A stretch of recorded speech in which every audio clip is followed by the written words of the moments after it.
I never thought my career would take such an unexpected turn on an otherwise ordinary afternoon. When Lauren walked into my office, there was nothing extraordinary about her at first glance. A 35-year-old woman with an awkward bun and a look that flickered between exhaustion and anxiety. However, something about the way she hesitated as she sat, almost as if she were ready to run, caught my attention. "Dr. Carter, I feel like something is wrong with me," she began, repeatedly adjusting the sleeves of her jacket. Her voice was firm, but carried an almost imperceptible tremor. "People always say I'm anxious, but I don't think that's all it is. I feel like I'm pretending to be normal all the time." As she spoke, I noticed small patterns in her behavior. Her eyes avoided mine, focusing instead on her hands that moved incessantly. Her words were carefully chosen, as though each sentence had been rehearsed. I also noticed a hesitation in her stories, as if she were weighing how much to reveal. "Can you tell me more about when you first started feeling this way?"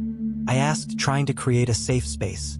Lauren began describing episodes of isolation in childhood, her difficulty in maintaining friendships, and how, over the years, she had developed strategies to seem normal. "I copy what I see in others, how they behave, what they say. It's exhausting." These words echoed in my mind long after she left. I reviewed my notes, scribbling questions alongside possible diagnoses. In the top right corner of her file, I wrote in large letters, ASD, with a question mark. But something bothered me. Lauren didn't exhibit the traditional signs of autism that I had learned to identify in college and through my clinical practice. That night, I delved into scientific articles and case reports. One thing became clear: the diagnostic criteria used today seemed to be shaped around men. Little was said about the ways autism could manifest differently in women. I wondered how many Laurens were living without answers, suffocated under years of masking and misunderstanding. The next day, I arrived at the office still immersed in the thoughts of the previous night. While organizing the papers on my desk, Sophia, my intern, walked in with a smile on her face and a notebook in her hands. Sophia was a young woman diagnosed with autism in childhood and was currently part of a mentorship program for psychology students. "Dr. Carter, I think you'll like this," she said, placing a magazine in front of me. The article on the marked page was about the concept of social masking in autistic women. It explained how many women learn to imitate neurotypical behaviors to fit social expectations, which often leads to late or incorrect diagnoses.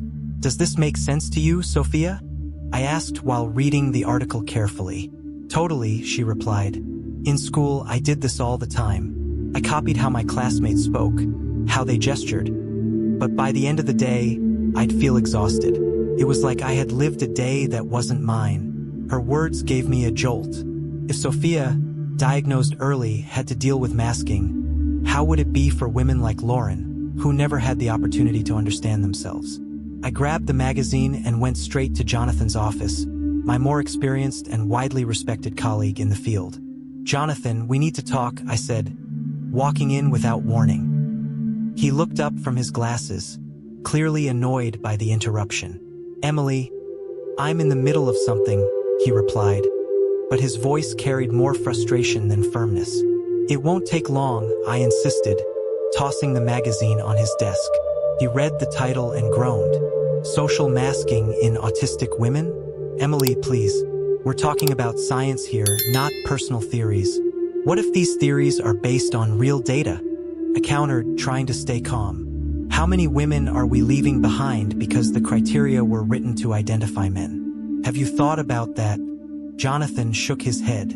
"The criteria exist because they work.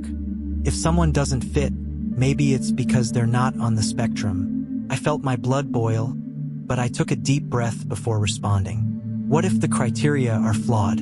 What if they're excluding exactly the people who need help the most? He didn't respond, but the look on his face suggested that, deep down, he knew there was something there. I left his office frustrated, but more determined than ever. If no one wanted to listen to women like Lauren, then I would find a way to amplify those voices. It became clear to me that changing such an ingrained system would require more than just arguments. I needed data and, Above all, stories that revealed the human impact of the gaps in current diagnostic criteria. I decided to interview women who identified with the symptoms Lauren had described, hoping to find patterns that would support my hypothesis. Rachel was one of the first to participate. A 40-year-old visual artist, she had been diagnosed with depression and anxiety for over a decade. "I always knew there was something more," she said, adjusting her glasses as she looked at her abstract paintings hanging on the wall. "But doctors said I was just too sensitive. Only now, after reading about autism in women, does it make sense." Sarah was another, a 28-year-old programmer. She described how she had learned to imitate the behavior of her coworkers to avoid conflict. "I copy smiles, responses, and even laughs, but I never know if I'm getting it right. It always feels like a performance," she confessed. These stories weren't exceptions. They were echoes of a larger pattern. The more women I interviewed, the more I realized that masking was a constant. Many had gone their whole lives without answers, struggling to fit into a world that seemed made for someone else.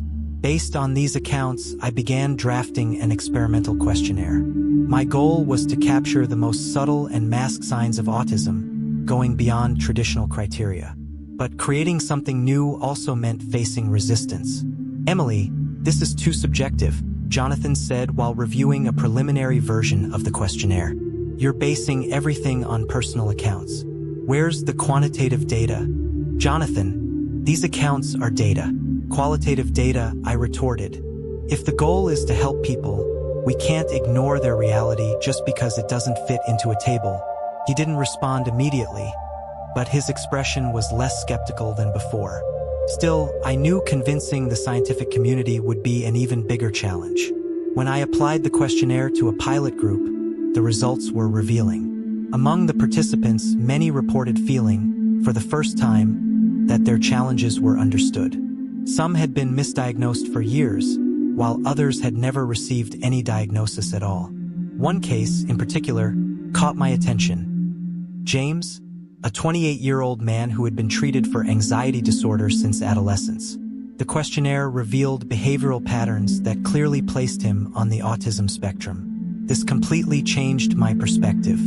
It wasn't just about women. It was about people whose symptoms didn't fit the traditional mold. With the first results in hand, I prepared an article for submission to a scientific journal. The response was quick and devastating. "Your methodology lacks rigor and is far from replicable," the rejection letter read. The criticism was more than academic. It was personal. Jonathan appeared in my office shortly afterward. "Emily, I read your submission. You were brave to send it, but they're right on some points. We can refine this together. You want to help?" I asked, surprised. "I want to understand better," he replied. "And if it's valid, I want to defend it with you." That small shift in his stance was a relief, but new challenges soon arose. One of the institutions funding my research pulled their support, claiming the study didn't align with their priorities. The feeling of defeat was overwhelming. That night, while reviewing the reports, a message from Lauren popped up on my phone. "Thank you for not giving up on people like me. For the first time, I feel like someone understands me." Those words reignited my determination. If the system wouldn't listen, I would find other ways to amplify these voices. I decided to organize a community event to share the initial results directly with those who mattered most, the people who needed answers. The community event was held in a small auditorium borrowed from a local school. We expected a few dozen people, but the room quickly filled up. The stories we shared, especially those of Lauren, Rachel, and Sarah, resonated deeply with the attendees. By the end, I received applause and, more importantly, a line of people who wanted to talk and share their own experiences. Among them was a young man named Miguel. "Doctor, I've always felt like something was wrong, but no one could ever tell me what. Everything you said today, it's like my life," he said, tears in his eyes.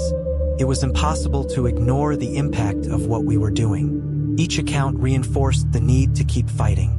Jonathan watched in silence throughout the event, but at the end, he approached me.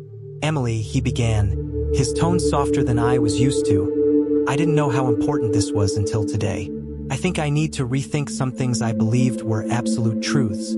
I smiled, relieved. Welcome to the club. We then decided to review the questionnaire and the data with even more rigor. Jonathan brought his academic expertise to strengthen the foundations of the study, while I focused on refining the qualitative approach. During this process, we realized something fundamental. The patterns we were identifying weren't limited by gender.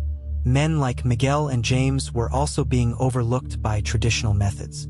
This discovery changed how we presented our research. It wasn't just about women. It was about rethinking the autism spectrum as a whole. However, this expansion also attracted harsher criticism. One of the scientific journals where Jonathan had contacts rejected our paper without even reviewing it. For him, this was a tough blow. "Now you understand what I've been up against," I said to him, trying to bring some humor to the situation. He laughed, but the discomfort on his face was evident. "We'll find another way," he replied. For the first time, I felt I had a complete ally by my side. When we received an invitation to present our work at an international conference, I knew this would be the opportunity to turn our local struggle into a global discussion.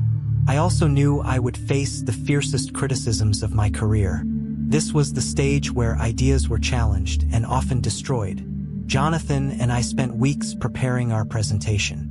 We revisited every detail of the questionnaire, refined the graphs, and even added testimonies from patients like Lauren and James. We knew the science had to speak for itself, but the human stories made the data undeniable. On the day of the conference, the auditorium was packed. My heart pounded in my chest as I walked up to the stage. Jonathan looked at me and said, "You've got this. Remember, no one knows this work better than you." I began with a phrase I had planned for days.